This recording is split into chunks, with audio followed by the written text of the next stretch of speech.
آج ہم بہت ہی اہم مسئلے پر بات کریں گے جو کہ تکبیر کے متعلق ہے، یعنی تکبیر کھڑے ہو کر کے سننا۔ بہت ساری مسجدوں میں یہ دیکھا جا رہا ہے کہ لوگ یعنی مقتدی اور امام جیسے ہی تکبیر کہنے والا اللہ اکبر کہتا ہے یعنی تکبیر شروع کرتا ہے، امام اور مقتدی دونوں کھڑے ہو جاتے ہیں۔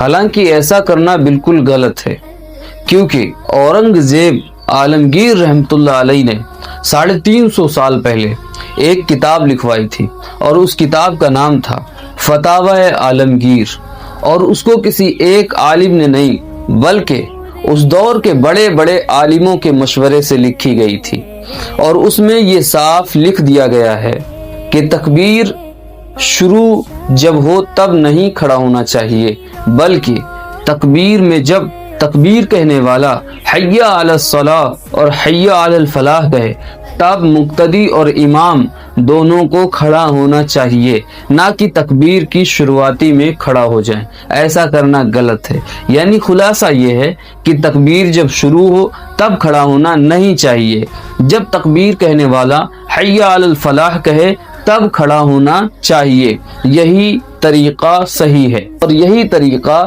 سنت کے مطابق بھی ہے۔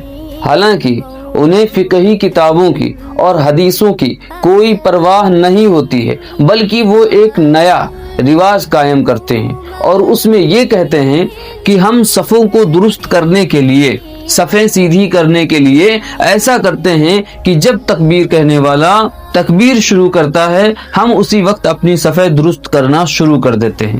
حالانکہ ایسا کرنا بالکل غلط ہے، کیونکہ جب اذان اور تکبیر ہو تو دونوں کا احترام کرنا چاہیے اور دونوں میں ادب کے ساتھ بیٹھے رہنا چاہیے، جہاں پر ہیں وہیں پر رک جانا چاہیے۔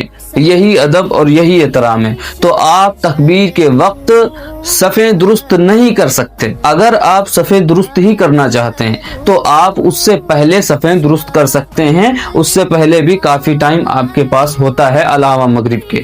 آخر جب یہ ٹھیک نہیں ہے، جب یہ غلط ہے، تو یہ لوگ کیوں کرتے ہیں جو تکبیر کھڑے ہو کر کے سنتے ہیں؟ حالانکہ حقیقت یہ ہے کہ یہ لوگ اپنے قائم کی ہوئی رواج پر اس طرح ہٹ دھرمی کرتے ہیں، اس طرح سے ضد کے ساتھ اڑے رہتے ہیں کہ انہیں فقہی اور حدیثوں کی کتاب سے کوئی پرواہ نہیں ہوتی ہے۔ یہ صرف اپنی ضد اور اپنی ہٹ دھرمی کی خاطر تکبیر کھڑے ہو کر کے سنتے ہیں، نہ کہ کسی حدیث کی کتابوں سے اور نہ ہی کسی فقہ کی کتابوں سے یہ ثابت ہوتا ہے۔ تو تکبیر بیٹھ کر کے سنیں۔ جب تکبیر کہنے والا حی علی الفلاح کہے تب ہی کھڑا ہونا صحیح ہے۔